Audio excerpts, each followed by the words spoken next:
mais c'est poussé par le Saint-Esprit que les hommes ont parlé de la part de Dieu. Vous pouvez vous asseoir. Nous avions vu la fois passée les évolutions du prophète. Nous avions vu son évolution naturelle. Nous avions vu ses parents. Nous avions vu l'homme lui-même. Nous avions vu là où il était né, comment il a grandi, comment il vivait avec son épouse. Nous avions vu ses goûts, qu'il aimait les armes à feu. Nous avions vu ce qui lui était arrivé, qu'il avait une épouse, qu'il pouvait tomber amoureux comme tout le monde et former une famille. Nous pouvions voir qu'il pouvait être galant, s'afficher aux côtés de sa femme. Nous pouvions le voir avec son foyer. Nous pouvions le voir jouer avec son fils, rester prendre du temps avec sa famille. Nous l'avons vu avec ses compagnons. Nous avons vu ce qu'il aimait faire. Et nous avons aussi vu que comme tout homme qui naît, il devait aussi mourir. Et que c'était au bord de sa voiture qu'il avait connu l'accident qu'il avait emporté quelques temps plus tard. Et nous avions vu cela la fois passée, montrant qu'au début de son ministère, il ne connaissait pas tout, mais que grandissant, chemin faisant, l'Éternel Dieu était celui qui l'instruisait. Et lorsque nous avions abordé les étapes de son ministère, nous avions vu qu'il prêchait le plein évangile, qu'il pouvait prier sur des mouchoirs, qu'il pouvait tenir des conférences et des campagnes de guérison. Et nous avions résumé sa vie, comme lui-même nous le disait, que l'âge de la Odyssée avait commencé en 1906 et que lui était né un certain avril 1909. Et nous avions vu qu'il avait commencé son ministère vers l'âge de 22 ans et qu'en 1933, à la rivière Oyo, il avait reçu sa première commission, qu'on appelait aussi le premier bulle. Et nous avions vu qu'il avait reçu sa deuxième commission pendant qu'il était dans sa grotte de Greensmill, concernant aussi les Juifs. Et nous avions vu qu'il avait reçu sa troisième commission en Arizona sur la montagne du soleil couchant. Et nous avions donné toutes les références par rapport à cela et que lui-même avait défini que sa première commission était la guérison et que son deuxième pôle était la prophétie et que la troisième attraction était l'ouverture de la parole. Nous avions donné les Écritures par rapport à cela et nous allons poursuivre aujourd'hui avec un autre point. C'était juste pour récapituler ce que nous avions vu en semaine, tellement nombreux que nous ne saurions pas tout voir. Ensuite, nous avions vu les évolutions de la doctrine du prophète. Et la fois passée, nous avions vu le cas du prophète Jonas. En fait, nous avions vu que quand Dieu traite avec l'humanité, il ne commence pas avec l'homme au sommet. Il commence à lui donner des révélations petit à petit, aussi longtemps que celui-ci reste fidèle. Et nous avions vu la fois passée que quand il pouvait lire la Bible, le Seigneur pouvait le laisser prêcher une chose qui n'était pas correcte et que lui-même plus tard allait venir le corriger. Et par exemple, nous avions vu le cas du prophète Jonas, lorsque celui-ci a été jeté du bateau et que le Seigneur a dirigé une baleine pour l'avaler. Et nous avions vu que en cette époque-là, pendant qu'il prêchait en 1953, il disait du prophète Jonas, qui avait été précipité dans l'eau, avalé par le poisson, il le traitait de prédicateur rétrograde, montrant que ce prédicateur rétrograde était dans l'estomac du poisson et qu'il n'avait pas suivi la voie que Dieu lui avait ordonné de suivre.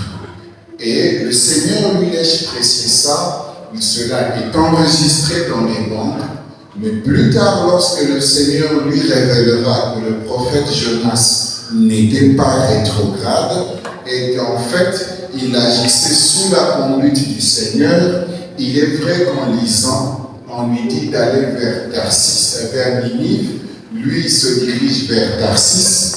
Cela apparaissait comme étant une désobéissance, mais cela était sous la conduite du Seigneur qu'il agisse de cette manière-là, parce qu'il va dire que les pas des justes sont conduits par les pas des justes sont conduits par le Seigneur. Amen. Et lui-même a dit que j'ai toujours eu pitié de Jonas, parce que beaucoup de gens, je pense, ont mal compris Jonas. Eh bien des gens disent que Jonas était rétrograde, qu'il était ceci et cela.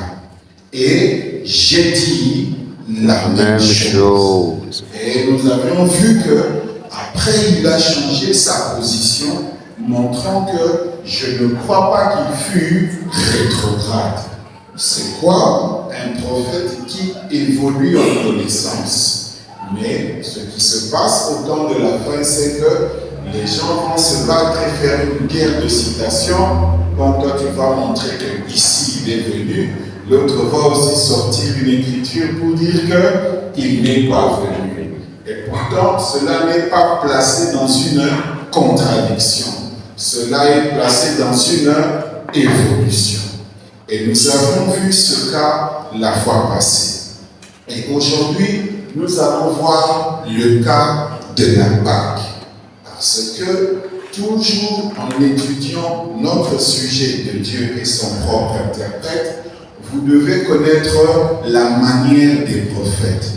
Un prophète est quelqu'un qui peut dire une chose sous la conduite du Seigneur pour t'égarer. Et à un autre, il va lui parler clairement pour lui donner la lumière par rapport à sa préoccupation. Et nous allons parler du sujet de la Pâque.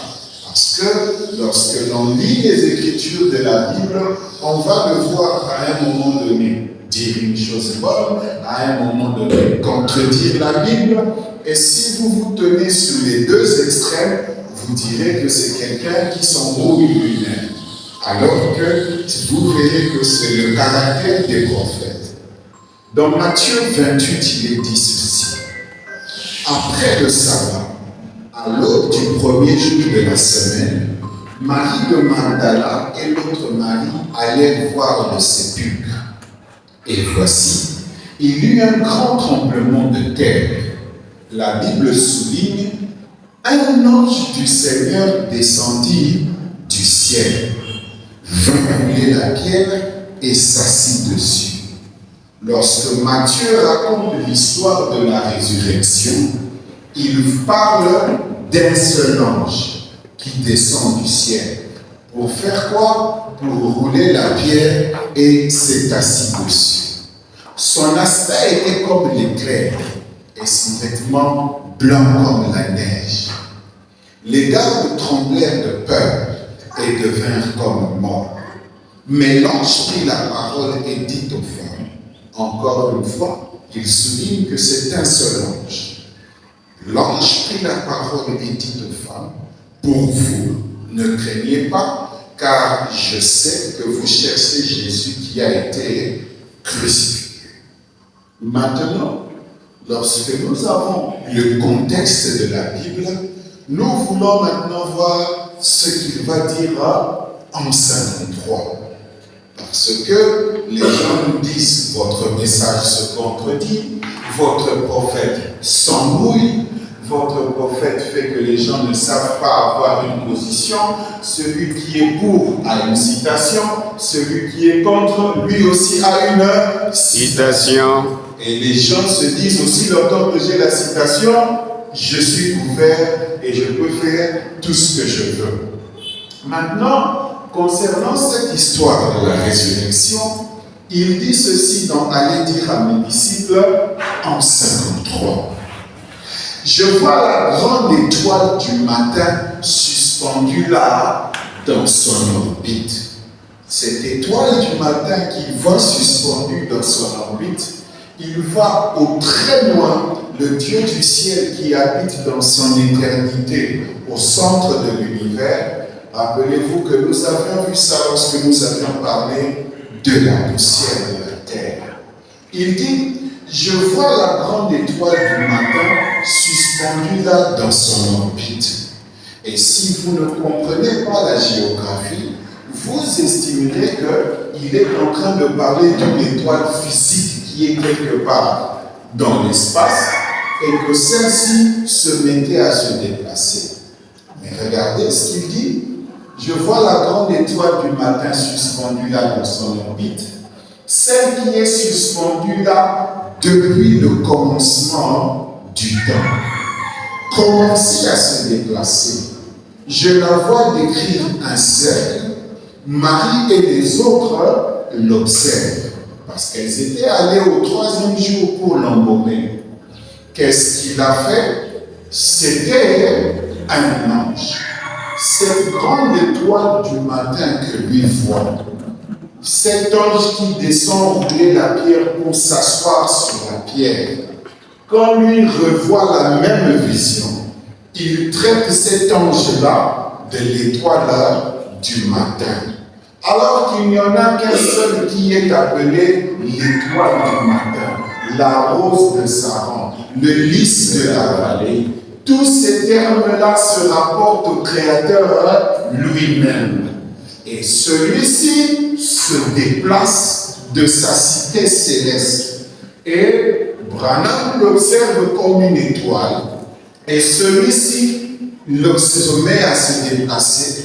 Et qu'est-ce qu'il a fait? Qu'est-ce qu'elle fait? C'est un ange.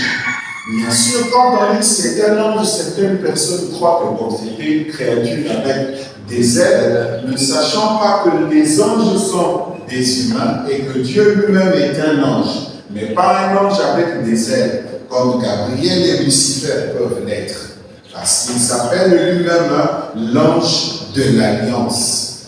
Voyez, c'était un ange. Il cherche par là la tombe où l'on l'avait mis.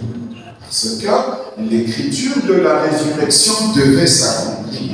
Jésus disait que détruisez ce temple et je le relèverai en 3 jours. Et 3 jours après, l'histoire est que un ange puissant, la grande étoile du matin, descend chercher là où on l'avait mis. Les Écritures étaient sur le point de s'accomplir parce qu'il a été dit par David que je ne laisserai pas mon sein voir la corruption, ni n'abandonnerai son âme dans le séjour des morts. Frères et sœurs, chaque fois qu'une écriture de Dieu est sur le point de s'accomplir, ne vous en faites pas, elle sera bien là. Je vois cette étoile commencer son voyage, se déplacer. Je vois les Romains debout, une centaine de gens forts. Et nous savons que l'étoile qu'ils voient, c'est l'étoile du matin, le Logos. Et non pas une planète qui se déplace pour venir sur la terre. Parce que les étoiles telles que vous les voyez dans le ciel sont même plus grandes que le soleil. Et une étoile, naturellement, ne peut pas quitter de son orbite dans l'espace pour entrer sur la Terre. De toute façon, elle ne le pourrait pas parce qu'elle est plus grosse que la Terre. Et ça, c'est la simple géographie que tout le monde était censé avoir à l'école. Je vois les Romains debout, une centaine d'hommes forts, munis de leurs épées, dégainés, disant, maintenant nous allons voir ce qui va arriver.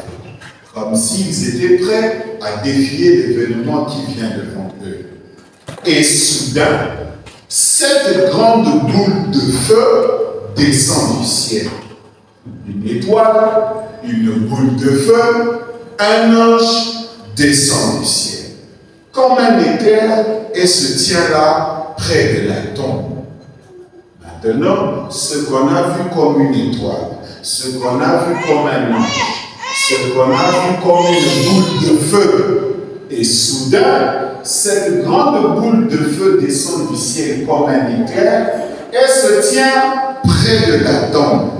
Et elle est devenue le puissant ange de Dieu qui se tenait là. C'est-à-dire qu'au jour de la résurrection, le Créateur du ciel et de la terre descend pour ressusciter Jésus.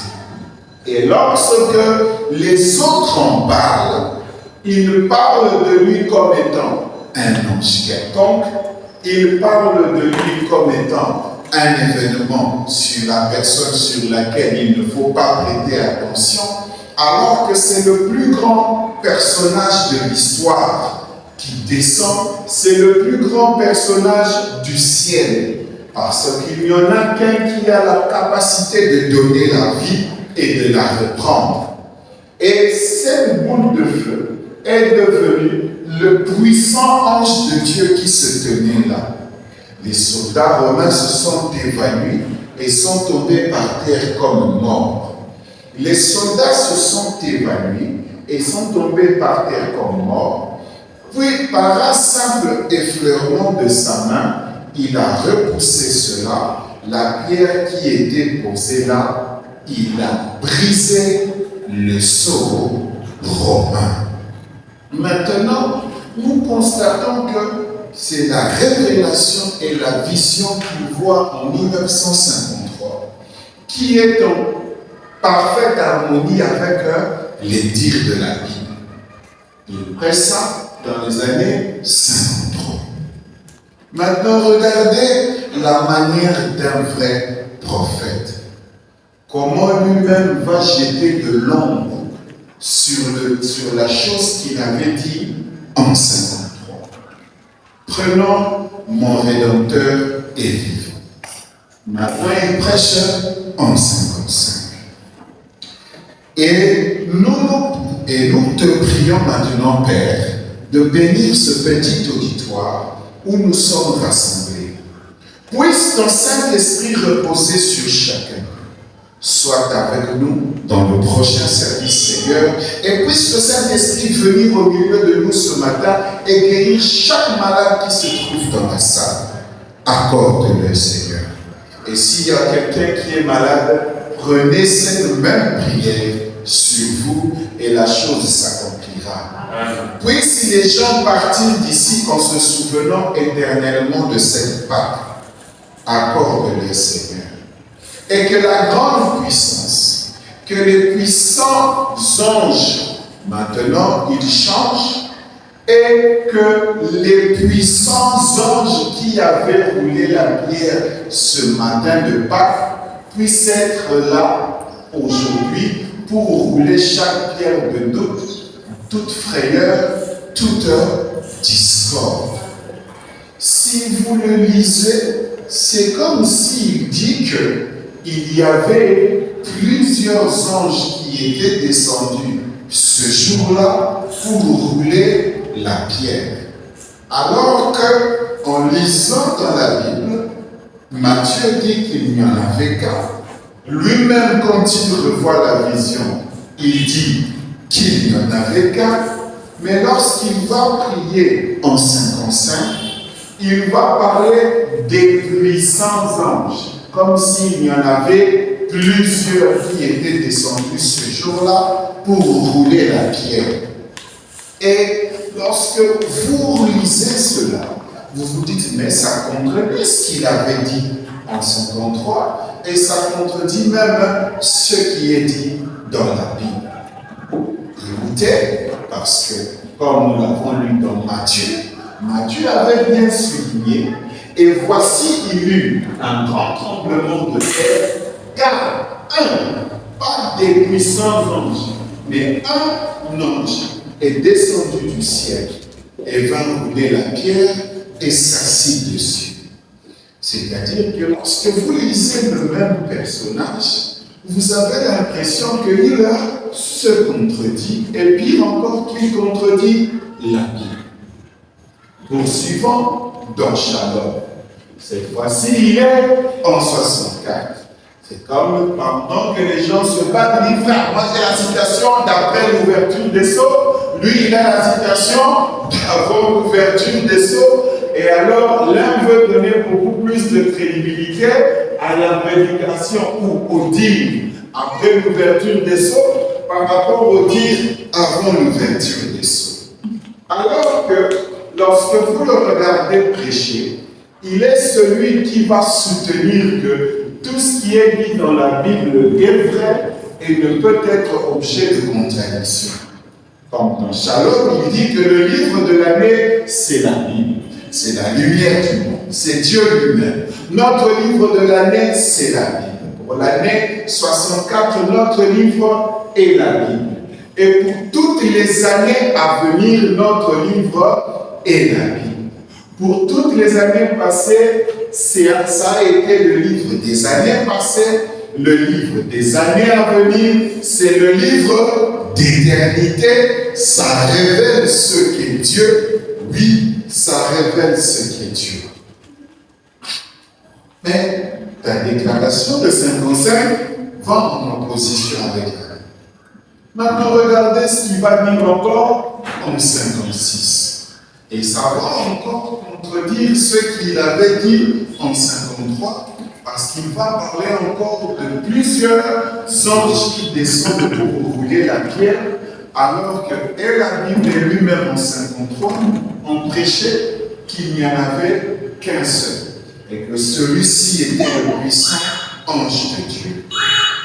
Lorsque nous lisons encore, il était un homme de douleur habitué à la souffrance, il était un agneau qui ôta le péché du monde, il était celui qui était mort pour sauver toutes les nations, toutes les races et les gens de toute croyance. Il était mort. Il était mort comme jamais un homme n'est mort. Il est mort de la mort de tous les hommes. Il est mort afin que nous vivions. Il était blessé afin que nous soyons guéris. Notre iniquité est tombée sur lui. Et c'est par ses meurtrissures que nous avons été guéris. Il est mort, mais en ce dernier matin de Pâques, alors que la parole devait de nouveau rendre témoignage, au matin de Pâques, quand la dernière étoile a disparu, il dit encore, les anges, plusieurs, sont descendus du corridor du ciel et ont roulé la pierre. Alors que Matthieu nous dit que ce n'était pas plusieurs, cela n'était qu'un seul. Et nous continuons à suivre ce prophète. Parce que si vous ne vous arrêtez qu'à ce que vous lisez et faites abstraction de tout le tableau, vous verrez qu'il se contredit. Parce que lui-même le disait que nulle part ailleurs, il y a une œuvre qui a été écrite comme la Bible. Et que la Bible était tellement parfaite que par ses mathématiques et sa géographie, elle était parfaite. Et que même sa ponctuation était parfaite. Il dit, il n'y a pas d'autre livre, on ne pourrait pas lire un chapitre sans qu'il ne se contredise. Mais il n'existe pas une seule contradiction dans la Bible tout entière. Il souligne qu'elle a été écrite par beaucoup de personnes, par intervalle de beaucoup d'années, et pas une partie n'en contredit une autre. Ce qui fait que nous sommes un peu perplexes. Maintenant, nous allons arriver en 61. Et en 61, il va revenir sur sa position de 53, qui est conforme à la Bible et à ce que Matthieu avait dit dans Matthieu, lorsque nous avions lu. Dans le message pourquoi. Cette fois-ci, c'est en 1961. Nous le trouvons lorsqu'il fut tenté, la toxine a tenu. Lorsqu'il était dans le jardin de Gethsémani, la toxine a tenu. Lorsqu'on lui a craché au visage, la toxine a tenu. Lorsqu'il a été cloué à la croix, la toxine a tenu. Parce qu'il était en train de faire référence à un médicament qui a du poison. Une toxine est un poison un anticorps qui immunise le corps. Et Jésus, son vaccin, la parole qu'il avait reçue, il compare ça à un médicament ou à un anticorps qui tient bon même lorsque les épreuves et les problèmes de la vie arrivent. Les gens constataient que c'était bon. Ils ont vu que cela le gardait. Lorsqu'il est mort à la croix et qu'on l'a enseveli dans la terre, le troisième jour le matin, qu'est-il arrivé?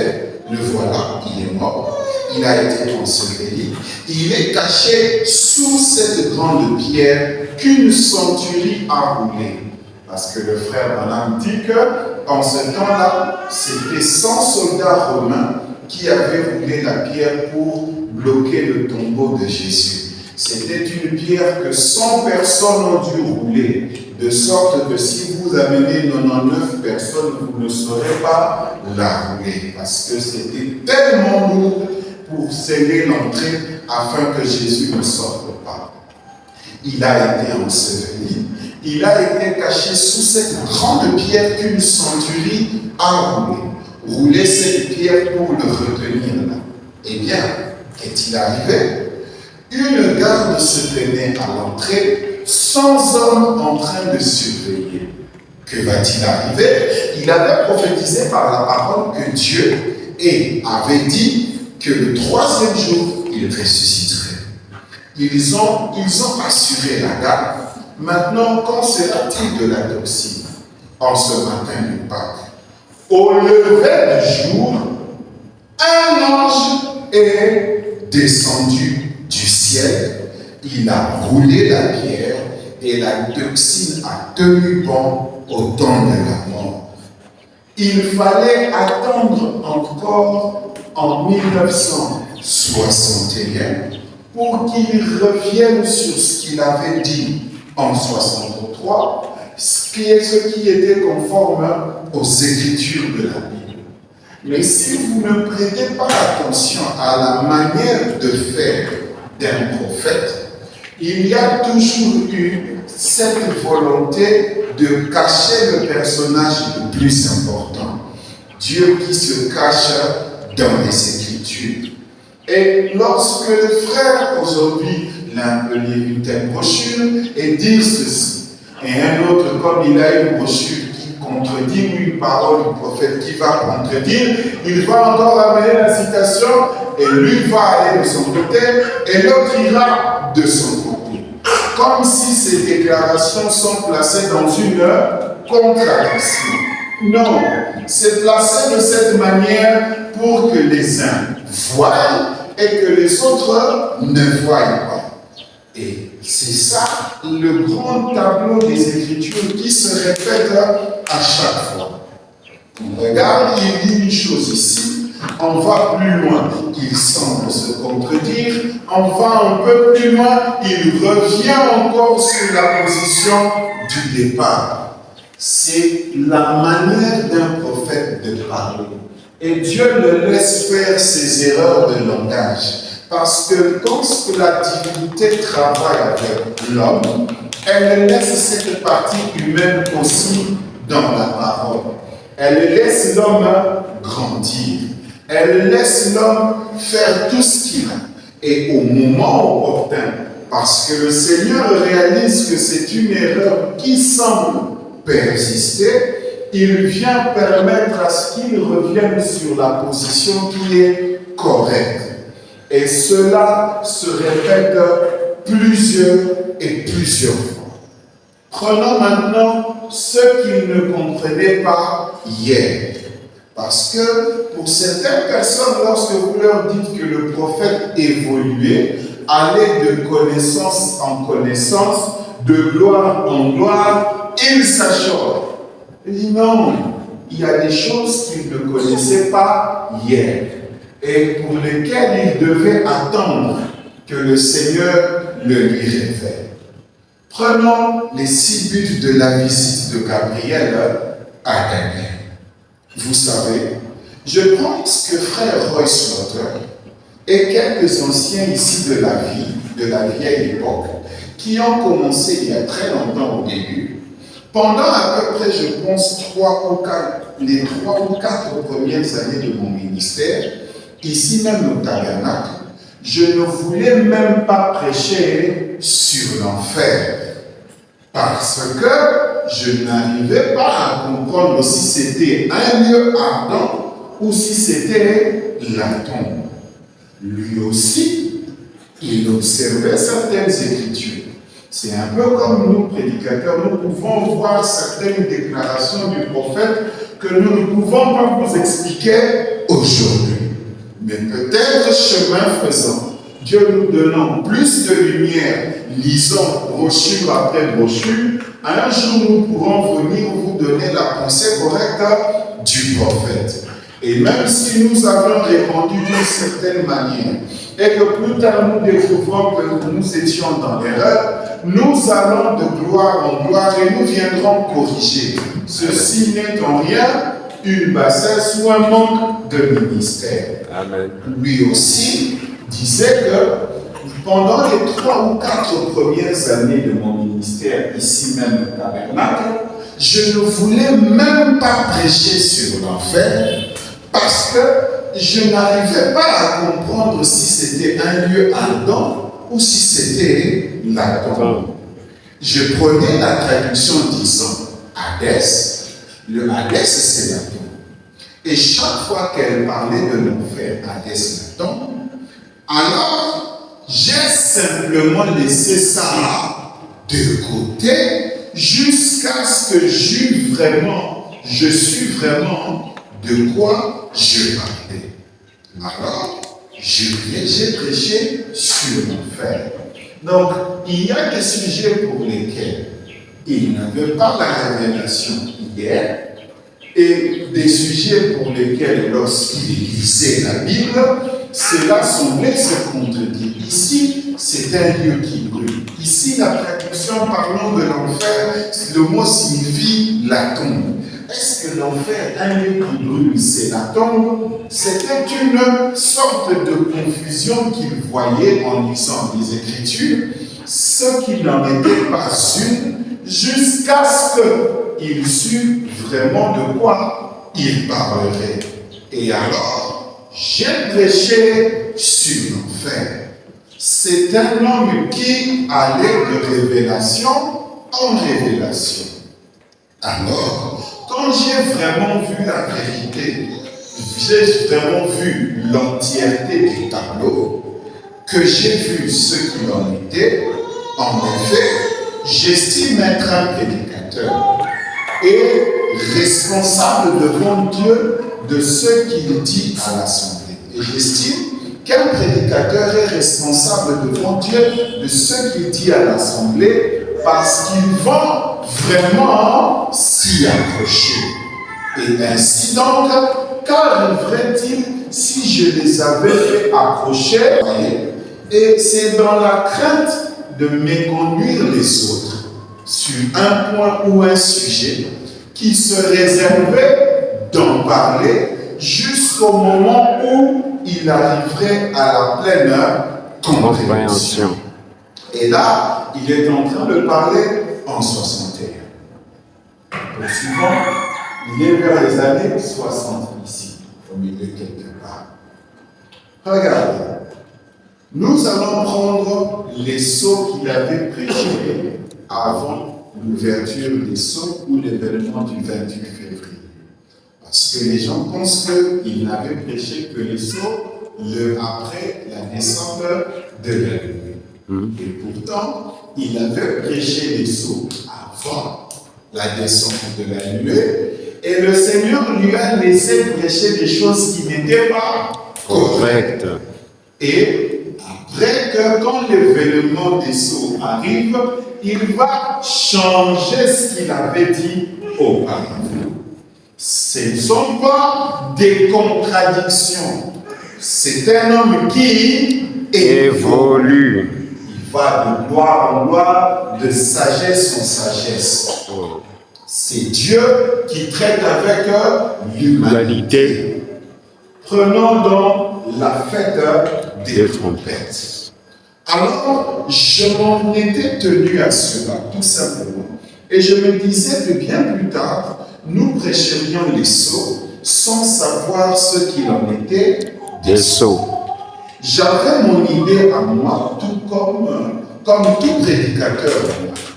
Après avoir lu peut-être ce que d'autres personnes ont dit là-dessus, et j'ai fait de mon mieux pour croire la même chose que les choses qu'ils avaient émises leur conclusion. Lui aussi avait prêché les sceaux avant l'événement du 28 février, se rapportant à ce que les éminents théologiens de son époque avaient dit sur le sujet. J'avais lu le livre de M. Smith, Ura Smith, qui est un docteur chez les adventistes, et j'avais lu ses opinions à ce sujet. Et j'ai lu M. Larkins, j'ai lu beaucoup de choses, des commentaires qu'ils avaient émis là-dessus. Mais d'une manière ou d'une autre, il me semblait avoir une opinion à moi qui était peut-être différente. Mais une fois, j'avais simplement parlé de 3 sujets. Le premier, ou plutôt de 4 sujets relatifs aux 4 cavaliers. J'ai prêché là-dessus 4 soirs, un soir consacré à un cheval et l'autre. Mais alors, juste avant que cela arrive, j'ai eu une vision. Elle est sur la bonne, comme vous tous, monsieur. Comme vous le savez tous, monsieur, quelle heure est-il? D'après laquelle je devais aller à Tucson, Arizona, et là derrière le désert, sur la montagne, où je me trouvais avec des frères, je leur ai parlé de cette grande déflagration et cet ange sans descendu.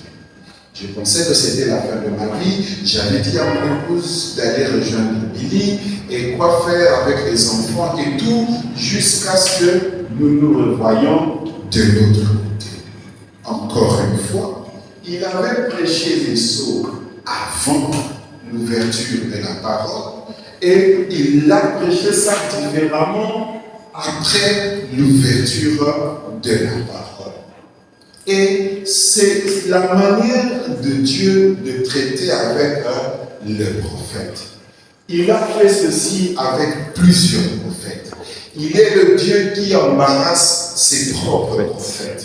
Et dans sa manière de faire, vous retrouverez cela dans le message du temps de la fin.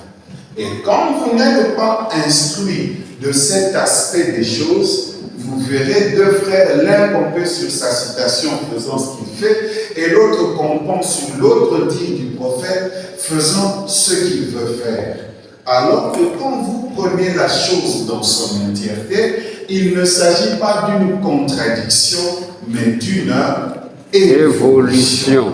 Et parfois, il s'agit d'un homme qui embrouille parce que à l'un, aux uns, il doit parler clairement et à d'autres, il doit parler de manière à ôter les sermons.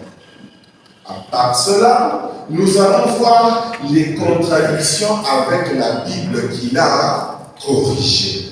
Parce qu'il nous avait déjà enseigné que la Bible était parfaite et qu'elle ne peut souffrir d'aucune interprétation particulière. Et lorsque lui aussi prêchait, il y avait des choses qu'il ne comprenait pas et des choses qu'il avait dites qui avaient contredit la Bible. Et qu'il avait fini par corriger lorsque la connaissance était arrivée à son compte. Nous allons prendre ces contradictions-là. Et lorsque les uns vont regarder une écriture de la Bible, mais la Bible a dit ceci, votre prophète dit ceci. Ah, nous rentrons sur la Bible. Ramenons le prophète dans la Bible. C'est dû à ce choc-là. Il y a des choses qu'il a dites et que les uns n'ont pas supporté, des choses qu'il a dites contredisant la Bible, que le Seigneur a laissé être enregistré. Yes. Et que lui-même a fini par corriger. Nous commençons dans le livre de la Genèse. c'est Moïse qui va donner les généalogies. Et Moïse va nous dire que Noé engendra Sem, Cham et Japheth. Parce que ce sont ses fils. Moïse, rappelez-vous qu'il y a 2 livres dans la Bible qui sont essentiellement des visions. C'est le livre de la Genèse et le livre d'Apocalypse. Moïse est venu des centaines d'années après la création de la Genèse, et tout ce qu'il raconte dans le livre de la Genèse, les âges des gens, tout ça n'est qu'une vision du début Jusqu'à la fin. Lorsqu'il dit qu'il y avait un arbre de la connaissance du bien et du mal, il est en vision. Lorsqu'il dit que le 5e jour, Dieu créa les animaux, tout ce qu'il vous raconte là, c'est une vision qu'il est en train de voir. Amen. Parce qu'il n'était pas au jour de la création. Lorsque Jean va prendre tous les mystères, il va écrire les âges de l'Église, du début jusqu'à la fin, tous les livres d'Apocalypse n'est rien d'autre qu'une Vision. Et parce que c'est une vision, vous devez en chercher L'interprétation. Et parce qu'un prophète est sous la vision, il ne se trompe pas. C'est vous peut-être qui ne comprenez pas son langage. Mais lui ne peut en aucun cas être en erreur parce qu'il voit ce qu'il a. Il dit, yes. Dieu lui ramène le fil. Et il a dit lorsqu'il a donné les généalogies, regarde, il lui donna le nom de Noé, disant que celui-ci nous consolera de la fatigue du travail pénible de nos mains provenant de cette terre que l'Éternel a maudite. Les mecs vécurent après la naissance de Noé 595 ans, et il engendra des fils et des filles. Tous les jours de Lémec furent de 777 ans. Puis il mourut. Noé, âgé de 500 ans, engendra Sem, Cham et Japheth. De sorte que, lorsqu'on prend les généalogies d'Adam, Adam engendra Seth, Enoch, Kenan, Mahalalel, Jéret engendra Enoch, Métouchéla engendra Lémec engendra Noé. Et Noé, âgé de 500 ans, engendra Sem, Cham et Japheth. Et c'est avec ces 3 fils, lorsqu'ils sortent du déluge, que Sem va avoir la lignée qui produira les Juifs naissant d'Abraham. Et vous avez Japheth qui donne les Samaritains, et vous avez Cam qui donne les gentils. Maintenant que nous savons exactement ce que Moïse a dit, que Noé engendra Sem, Cam, Japheth et Cam. Combattre ardemment pour la foi qui a été transmise aux saints une fois pour toutes. En 53, il va dire une chose qui va contredire et briser les généalogies de Moïse dans la vision. Par exemple, tout au long des Écritures, nous pensons à Babylone. Quand Babylone est apparue pour la première fois, regardez-la à travers la Bible, Babylone est apparue là dans le passé. Vous savez, c'est Nimrod qui avait construit Babylone. La première Babylone fut appelée les portes du ciel. Ensuite, elle fut appelée la confusion. C'est là que l'idolâtrie a premièrement commencé. Nimrod était le fils de Cam, qui était un descendant du fils de Caïn. Il brisa les généalogies. Nimrod était le fils de Cam, oui, qui était un descendant du fils de Caïn. Il commet une grosse et grande erreur. Parce que Cam est un descendant de Noé. Et pour être un descendant des fils de Caïn, il fallait être un descendant du serpent. Parce que de l'homme Adam et de l'homme serpent, au travers de la même femme, le serpent a eu Caïn et toute sa lignée. Et avec la même femme Ève, Adam a eu toute sa lignée qui descend jusqu'ici. Mais lui va faire une déclaration en 53, celle que nous venons de lire. Il dit, Nimrod était le fils de Cam. Oui, parce que selon les généalogies, Cam engendra Cush et Cush engendra Nimrod. Oui.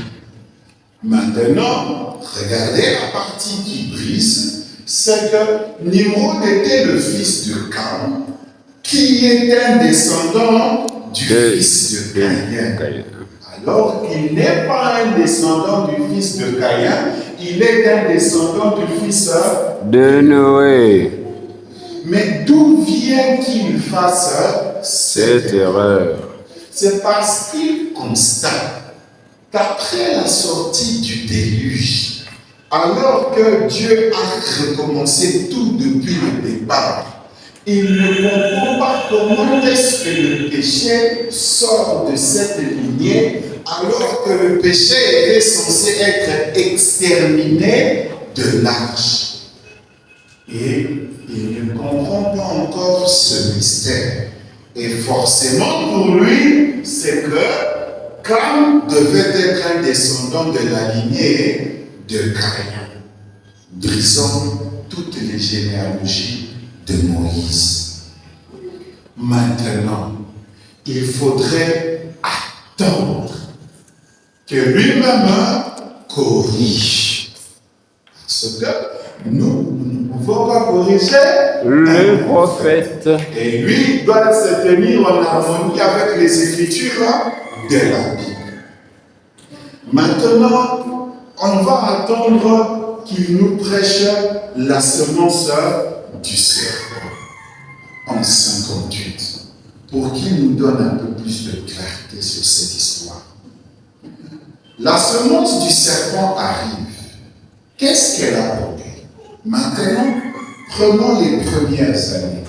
Maintenant, observez ce qui va se passer là. Nous allons le lire directement parce que je viens de vérifier. La semence du serpent a produit Caïn. Caïn est allé dans le pays de Nod, a produit des géants et ensuite ils sont allés dans le pays de Noé. C'est ce qu'on appelle une invasion. C'était des gens intelligents, habiles, instruits, pas vrai? C'était des bâtisseurs, des inventeurs, des savants. Pas par la semence du juste, mais par la semence de Satan, le serpent. C'était des hommes tels que des savants, des bâtisseurs, des grands hommes, des éducateurs. C'est l'Écriture qui le dit. Ils travaillaient les reins, ils travaillaient le fer, ils travaillaient les métaux. Ils inventaient des choses. Ils trempaient différents métaux et ils bâtissaient des maisons, ainsi de suite. C'est l'Écriture qui le dit. Et ils se moquaient de la semence de la femme, n'aurait les justes. Pas vrai? L'Assemblée dit. Suivons-le un peu plus loin. Ensuite, on les a jusqu'à l'arche où tout a été détruit. C'était devenu un tel amoncellement de péché et ils ont pris le pouvoir. Et les plus habiles et les plus intelligents, ils ont conquis le pays de Noé. Au point que, quand Dieu a regardé d'en haut, il n'en restait plus rien. Alors, il a simplement fait entrer Noé et sa famille dans l'arche. Il a fait tomber la pluie et il a tout détruit. Avant, il avait enlevé l'homme. Pas vrai? L'Assemblée dit Amen. Il y avait toute la semence, presque toute la semence, mais selon son dessein. Mais son dessein devait encore s'accomplir. Bon, Donc, Noé et ses fils qui sont sortis, Cham, Sem et Japheth, sont sortis de la lignée du juste. Il a corrigé en 58 ce qu'il avait dit En 53. Parce qu'il reconnaît que ses enfants sont sortis de la lignée du juste Noé. Mais ça ne résout pas encore son problème. Parce qu'il ne comprend pas comment est-ce que le péché ressort par la lignée de Cam. Mais de dire que Cam était un descendant de Caïn, ça, ce n'est pas vrai. Mais il ne vient pas dire, l'Église, pardonnez-moi, parce que j'ai menti. Non, vous réalisez simplement qu'il change de position, qu'il corrige ce qu'il avait dit en 53. Et poursuivons. Bon, donc Noé et ses fils qui sont sortis, Cam, Sem et Japheth, sont sortis de la lignée du juste. Comment est-ce que la semence est passée de l'autre côté? Parce que si ces enfants sont des enfants qui sont sortis directement de Noé, qui sont des justes, mais comment est-ce que le péché va réapparaître après la sortie de l'arche? C'est la question qu'il pose. Comment est-ce que la semence est passée de l'autre côté? La semence est entrée dans l'arche exactement comme c'était le cas au commencement, par la femme, par leurs épouses. Elles ont transporté la semence de serpent, la semence de Satan dans l'arche, tout comme Ève avait transporté la semence de Satan pour donner naissance à Caïn chez la femme. Encore Doctrine. il contredit. Parce que son souci, c'est de comprendre comment est-ce que le péché a traversé l'arche. Et il va donner l'hypothèse que le péché a traversé de l'autre côté parce que les épouses des fils de Noé étaient déjà enceintes. De sorte que celle montrant dans l'arche avec son épouse, qui peut-être s'appelait Cham, était déjà enceinte d'un monsieur X. Et qu'en entrant dans l'arche après, elles ont eu des enfants qui a perpétré physiquement la semence du serpent. C'est ce qu'il va dire en 58. D'abord, il corrige la première chose, que Cam était réellement de la lignée du juste. Oui. Mais comme ça ne résout pas le problème du péché qu'il traverse, en 58, pendant qu'il prêche la semence du serpent, il va glisser cette autre histoire que ces femmes sont rentrées avec la semence des autres. Qui fait que lorsqu'ils sont sortis, elles ont mis au monde encore cette fameuse semence du serpent.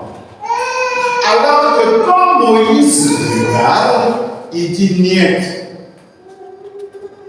D'ailleurs, pour Moïse, ils ont commencé à avoir leurs enfants après être sortis de l'arche. Amen. Voyez comment est-ce qu'il faut étudier la parole. Du bon garde. Yes, sir. On arrive en 59. Parce qu'il faut résoudre cette histoire. Évolution. Et nous allons passer de année après année pour que vous puissiez voir comment est-ce qu'il grandissait en sagesse et en connaissance. Amen. En connaissance. Remarquez, les Juifs attendaient sa venue. C'est ainsi qu'il est manifesté.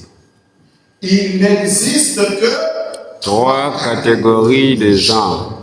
La descendance de Cam, de Sem et les de Japheth. Japheth. Ce sont les Juifs, les gentils, Gentil, le Samaritain. En 1960, il redit La même chose. mais il ne résout pas encore cette histoire des femmes qui seraient entrées avec Ensuite, la semence du serpent. Parce que ils ont fait 12 mois et 10 jours Dans l'arche. Yes. Lorsque Noé est entré dans l'arche, les gens crurent qu'en lisant la Bible, Noé est sorti 40 jours et 40 nuits après. Et pourtant, Noé va passer exactement jour pour jour, 1 année et 10 jours dans l'arche. De sorte que ceux qui ont côté nazé Et quoi, bana? et au de sorte que peu importe si tu es entré avec la semence de X, Y ou Z, après 12 mois et 10 jours, tu aurais mis et enfanté dans l'arche. Ne fut pas Le cas. Ouais. Donc, le Dieu qui est immuable, il répète encore, il n'existe que 3 groupes de gens. Ce sont les gens de Cam, de Sem Et de Japheth. Et quand on arrive en 64, Des mères futures. maintenant, la demeure de l'épouse céleste et de l'épouse terrestre. Maintenant, parfaitement, Noé est un type de ceux qui passent à travers. Souvenez-vous, quand Noé est sorti, Cam était avec lui. Le péché était toujours là dedans. Le péché est passé de l'autre côté dans l'arche. Maintenant, il est changé. L'incrédulité, les doutes ont traversé dans l'arche, porté au-dessus du jugement. Ce qui était une des grossesses dont tu nous avais parlé en 58, quand tu prêches la semence du serpent, n'est plus en 64 des grossesses. Il change ça en L'incrédulité, le doute. Traversé dans l'arche, porté au-dessus du jugement. Mais Enoch est allé plus haut que l'arche. Il est allé juste dans la présence de Dieu. Mais Noé a traversé, il est ressorti, et le péché était toujours là. Un type du millénium de l'état du monde. Maintenant, en 64, il revient à la généalogie telle que Moïse les avait prêchés dans la Bible. Maintenant, quand vous ne liserez pas la question de 53 jusqu'en 64, vous dites que le monsieur se contredit. Et pourtant, le monsieur va de connaissance en connaissance, de gloire en gloire. Et le Seigneur laisse que cela soit enregistré ainsi. C'est la divinité qui travaille avec l'humanité. C'est ça le plus grand problème que nous avons dans le message. Nous allons prendre le comportement du prophète Branham en dehors de son église. Ah oui, parce que certaines personnes se plaignent. Ah, le pasteur, quand il prêche à l'église, il prêche la parole dure. Mais lorsqu'il est dehors, il la baisse. Il ne prêche plus le mystère. Lorsqu'il est dehors, il prêche répandez-vous, il prêche le baptême d'eau. Mais quand on est à l'église, il prêche le mystère. Il est hypocrite. Lorsqu'il va chanter la musique, il cache le mystère. Mais lorsqu'il se tient dans son église, il prêche les promesses accomplies de l'heure. On a même accusé certains de nos chantres de cela. Et pourtant, William Branham, qui était censé donner la parole aux gens, avait un comportement tel que lorsqu'il s'agit de la doctrine, Il l'a prêché le plus souvent au Branham Tabernacle ou dans des églises seules. Mais en dehors de ces cas-là, il prêchait ce qu'on appelle le générique. Le baptême d'eau, la prière au nom de Jésus, la guérison divine. Mais lorsqu'on arrive à briser les sceaux, à la guérison, regardez, le gazon, la sauterelle, le gélèque et le brésil. 19 différentes nations reçoivent les messages et les traduisent. Alors que je prêche, quelqu'un se tenait là prêchant exactement avec ça. Ils vont dans des huttes et à des endroits où Dieu n'est même pas connu. Ils prêchent aux païens, aux indigènes d'Afrique et de l'Amérique du Sud et à travers le monde. Des centaines et des centaines viennent au Seigneur, beaucoup sont guéris. En se servant du message, de son propre message, pendant que lui-même est en train de prêcher. C'est pourquoi nous pensons qu'il est très important de nous hâter avec le message, non pas investir dans de grands bâtiments et autres.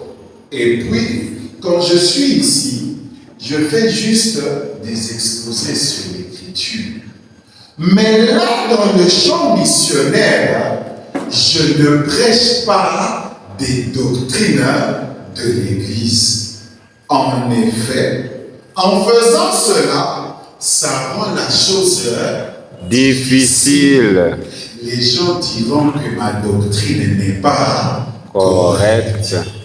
Lui aussi savait que je prêche la fête des trompettes alors que je suis chez Aura Trompette. Mais l'église va bouder. Non seulement qu'ils ne vont pas bouder, mais ils ne m'inviteront plus. Que je prêche quoi? La semence du serpent. Chez Bilikra, là où ils ont appris que c'était un fruit naturel, mais ils ne vont pas me croire. Et si un jour je devrais maintenant leur parler de la guérison, ils diront que ma doctrine est fausse et que ces miracles que j'accomplis, je les accomplis avec une fausse parole. Alors, cela rendrait l'évangélisation difficile. Et il avait ce comportement-là, que lorsqu'il est au milieu de ses amis, au milieu de ses frères, il pouvait dire toute la vérité. Mais le problème est que quand il prêche ailleurs, là, on enregistre. Lorsqu'il prêche chez lui à l'église, là, on enregistre. Et tout ça, vous avez ça dans le message du temps de la fin. Ici, vous allez voir que quand il était chez Robert ou ailleurs, ou je ne sais où, dans une communion ailleurs, où on pouvait l'envoyer, où il pouvait prêcher chez Matson, ou je ne sais où, il répète que la Bible, telle que les choses sont écrites, mot à mot. Mais vous verrez ailleurs, parce qu'il se retrouve en famille, parce qu'il se retrouve au milieu des croyants de son époque, ou au Branham Tabernacle, il va maintenant donner la révélation sur là où lui avait dit que cela se passerait comme l'écriture de la Bible le disait. Et il avait ce comportement. Mais pour nous, tout est enregistré. Il avait des questions et réponses pour lesquelles il pouvait répondre d'une manière ici, mais lorsqu'après il se retrouve en terrain familier, ou si ce n'est pas un incrédule qui avait posé la question, il répond aussi tout autrement. C'est un prophète avec une humeur changeante. Pas quelqu'un qui se fâche et qui se dit non. Cette humeur qui change, c'est cette manière-là où, si vous devez le suivre, vous le trouvez compliqué. Alors qu'il avait des principes qu'il suivait. Mais les gens qui comprendront mal diront, oublions alors tous les brochures qu'il a prêchés en dehors du non, nous n'avons pas dit cela. Vous voyez? Mais il avait cette tendance. Regardez. Et puis quand je suis ici, je fais juste des exposés sur les Écritures. Mais là, dans le champ missionnaire, Je ne prêche pas de doctrine de l'Église. En effet, en faisant cela, ça rend la chose difficile. Les gens diront que ma doctrine n'est pas correcte ou quelque chose comme cela. Et si vous en prêchez si je prêche la doctrine méthodiste, les baptistes seront en désaccord avec moi. Si je prêche celle des baptistes, alors les luthériens seront en désaccord. Si je prêche celle des pentecôtistes, alors les nazaréens seront en désaccord. Si je prêche celle des nazaréens, alors l'Église de Dieu sera en désaccord. Ainsi, vous voyez, on doit prendre une position pour quelque chose. Mais dans le cadre du champ de service, nous souhaitons simplement la bienvenue à chaque croyant. Donc ne vous inquiétez pas si un jour il y a une grande manifestation, une grande convention, on prêche une chose facile. Ou on prêche une chose que tout le monde croit. Ah, le pasteur est en train de chercher la main d'association. C'est lui-même qui a d'abord commencé par chercher la main d'association. Vous voyez, c'est ça le comportement d'un prophète. Et quand il cherche cette main d'association-là, où il ne cherche pas à être en désaccord avec les gens, on va aussi enregistrer. Et tu vas aussi avoir ça dans le message. Maintenant, quand tu vas lire là où il cherchait à rester scripturaire, selon la lettre littérale de la Bible, tu vas t'acheter comment je vais t'emmener là où il est dans un cercle où il se sent en famille et il dit une chose pas différente, mais il interprète sa position qu'il avait dite de manière générique ailleurs. Mais dans le cadre du champ de service, nous souhaitons simplement la bienvenue à chaque croyant.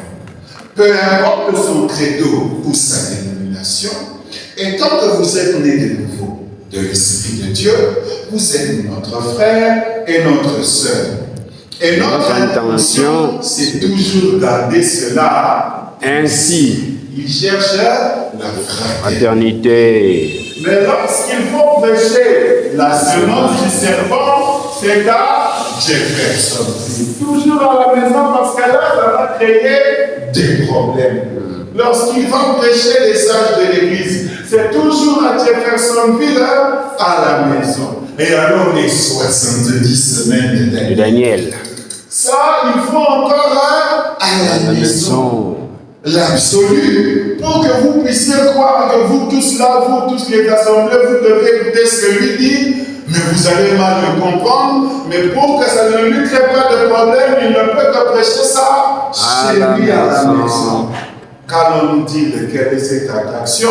Sur la montagne. Amen. Lorsqu'il faut dire que cet ange descendait pendant que le 7e ange est sur la terre. Et puis les gens disent c'était mon chameau. Yo. Non. Quand on va parler de qui est ce Melchisédek, on leur a appris Jésus, c'est seulement Jésus. Toi, tu leur dis que c'était le fils de Melchisédek, le roi de Salem. Tu veux briser leur divinité. Ça, il faut le faire à la maison. Parce que si tu oses le dire ailleurs, on te dira que tu as une fausse doctrine. Que dire du mariage et divorce. Là, chaque assemblée locale du message a sa propre version. Parce que même lui-même n'a pas su faire l'unanimité. Parce qu'il y avait deux grandes écoles. Chez les anglo-saxons, naturellement, ils ne sont pas polygames de leur culture. Le problème, quand vous lisez le message concernant le mariage et le divorce, c'était des hommes mariés ou des femmes mariées qui allaient courir avec des autres. Mais ce n'était pas des hommes mariés qui cherchaient à ajouter pour vivre avec elles toutes. Yes. Certes, ce problème-là n'existe que chez nous parce que dans nos cultures africaines, la polygamie est culturelle. C'est prononcé, elle est dans chaque culture. Tandis que chez les anglo-saxons, ce n'est pas le problème d'en avoir 2 ou 3, 4 sous un même toit. C'est la mauvaise vie de sortir dehors. Et ils sortent dehors pas pour former un foyer, juste pour pourrir, à cause de la passion de la chair. Mais ça devient un problème chez nous, c'est qu'on veut vivre avec elle. D'abord que courir était une mauvaise vie. Maintenant, vous voulez vivre avec elle. Et lorsqu'on vous fait voir que le vœu du mariage n'en permet qu'une, vous sortez le concubinage. Des épouses, des prostituées, les gars. C'est un problème culturel. C'est-à-dire dans leur sang, leur réclame la polygamie. Alors que vous étiez censé naître de nouveau. Amen. Et ça, tu veux prêcher ça en dehors de l'église? On va te jeter des... N'ose même pas mettre ça sur les réseaux sociaux. Sinon, on va t'appeler, on va te dire mise au point. Et quand il faut parler de Dieu dévoilé, dire au peuple que j'ai caché cette colonne de feu pendant toutes ces années. Tu veux nous dire quoi? Que Dieu est le Dieu, qu'on doit t'adorer? Qu'est-ce que tu veux nous faire voir? Alors, ça ne peut être dit qu'à la maison. Ce sont des doctrines sérieuses. Yes, sir. Parce que s'il ose le faire à l'extérieur, vous allez mal le comprendre. Et là où même quelqu'un pouvait avoir une guérison divine, il va te regarder comme un démon. Et que dire de la foi parfaite? Tu veux nous dire quoi? Que toi tu as créé les écureuils. Dis ça au milieu de tes convertis et de tes disciples.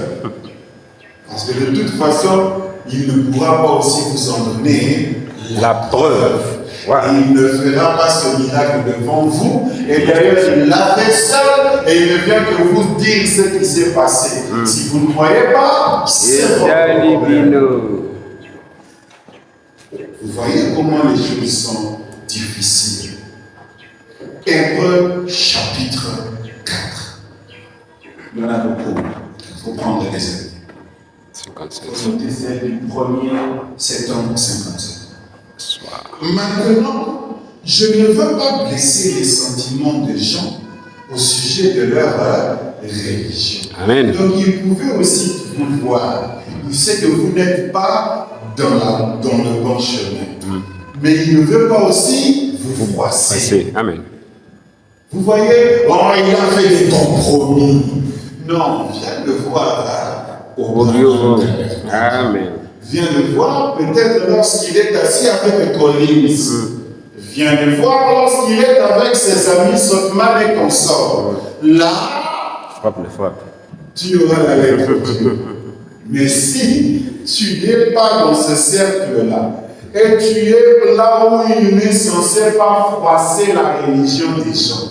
Oui, mais il est écrit que le 7e ange est un aigle qui sort du désert pour supprimer tous les autres lieux d'adoration.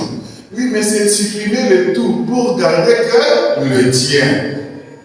Mais maintenant, tu ne veux pas froisser la religion des autres. Waouh! Bon. Il faut suivre, c'est ce qu'on appelle la manière d'un vrai prophète. Amen.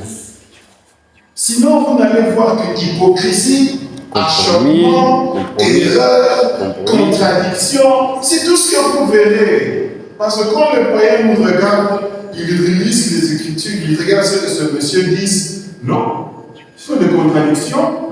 Et puis, il ne vous donne aucune preuve. Donc, vous devez le croire sur parole. Et vous êtes en 2026, les fameux miracles se sont faits en 65. Donc, il y a plein de moyens de le prouver comme cela. Et puis, quand ils font leur service de guérison, le Seigneur descend et guérit les malades. Votre message, qu'est-ce qu'il nous donnera de nouveau? Amen. Vous voyez, resserrer le chemin, étroite et est la porte. Je ne veux pas blesser les sentiments des gens au sujet de leur religion. Ce n'est pas mon but. Là, dans le champ missionnaire, je prêche simplement les grandes doctrines évangéliques générales et fondamentales. Oh, Dieu est mort pour nous sur le bois du calvaire. Amen. Amen. De l'assemblée se lève. Lorsque je serai ailleurs, vous attendez à voir qu'on puisse brûler. Et non, le Seigneur nous a envoyé son fils mourir au calvaire. Oui. Amen. Sinon, on s'entorse les vérités de l'heure, mais on risque de nous empoisonner aussi. Vous voyez, les choses ne sont pas simples. Là, dans le champ missionnaire, et le champ missionnaire, c'est dès que je quitte ma chair, pour aller même dans la chair d'un ami, c'est le champ missionnaire, ce n'est plus chez moi. Si c'est un ami, là je peux sortir tout l'arsenal. Mais si c'est quelqu'un qui m'a invité pour la première fois pour m'écouter, on va mettre simplement les grandes lignes. De peur qu'en donnant une écriture accomplie, que lui trouve que ce n'est pas accompli, tu vas gêner ou froisser leurs sentiments au sujet de leur religion. C'est un jeu de ping-pong tel qu'il n'y a pas de bonne manière de faire. Soyez simplement conduits. Parce que sinon, ça deviendra. Lui, là, on l'a invité, il n'a pas fait preuve d'hospitalité. D'ailleurs, il savait que là-bas, on ne croyait pas ça, il est seulement allé diviser. C'est ça le problème. Mais ici, au tabernacle, parmi mes enfants, j'estime avoir le droit de prêcher ce que je pense être la doctrine. Alors il faudra que tu nous prêches là. Le premier saut. Parce que si vous voulez dire aux autres ce qu'il en est, tu n'es pas au milieu de tes enfants. Sinon, tu auras l'accusation. Ça, on t'amène, tu es chez les pentecôtistes. Tu veux l'accuser? D'accord. Non, viens les accuser sur la chaîne et ils disent enregistre de la bande et laisse ça partir. Ouais. Mais ne va pas dans leur chair pour leur dire vous, mouvement antichrist. Oui, mais monsieur, tu ne descendras pas de cette chair. Et non, parce qu'il le dit, les presbytériens, les pèlerins de la sainteté, tous des mouvements antichrist. Oui, accuse-le derrière ta chair dans ton église. Là, tu as le droit. Parce que si ce n'est pas là, tu vas t'attirer des problèmes pour rien. Donc tu es un frère qui détruit la communion avec tout le monde. Mais comment tu vas dire aux gens ça? Alors, il y a quelqu'un qui prêche Dieu. J'en essaie et j'embrasse. Quand il faudra prendre les événements modernes rendus clairs par la prophétie. On vous dit qu'Israël est déjà devenu une nation de filles bourgeonnées. Vous vous fâchez. Alors il dit ça. Dans ton église, à la maison. Du lever du soleil. Yes, sir. Que les rouges blancs sont venus te chanter à toi qu'il est ici. Et puis c'est comme tu vas dire, tu es avec la soleil du soleil, les gens qui voyaient on attend moi avant de matin la chair. Dis ça chez toi auprès de tes enfants. Yes. Parce qu'à l'extérieur ça marche. Jéhovah Jireh. Et nous allons finir par ça pour cela. Eh bien, la question que je voulais demander, je me suis confronté à beaucoup de difficultés dans des champs missionnaires à l'étranger. Je suis défié par toute espèce de doctrine démoniaque auquel on puisse penser. Lorsque les vents seront en train de souffler très fort et qu'il fera très chaud, les missionnaires qui se tiennent là voudront voir ce qui va arriver. tous les sorciers vous entourent. Pourrais-je me souvenir tarichement qu'en Virginie, vous serez en train de prier pour moi? Amen. Donc, quand je serai aussi à l'étranger, priez aussi pour moi. Parce qu'on est confronté à toutes sortes d'esprits et de doctrines démoniaques. Et vous ne pensez pas que les doctrines démoniaques, ce sont des doctrines où à la fin, on te voit faire des incantations et les démons descendent. Non. Quand non seulement on vous amène une chose qui est contraire à ce que le prophète a dit, c'est une doctrine démoniaque. Pour ce matin, que Dieu vous bénisse.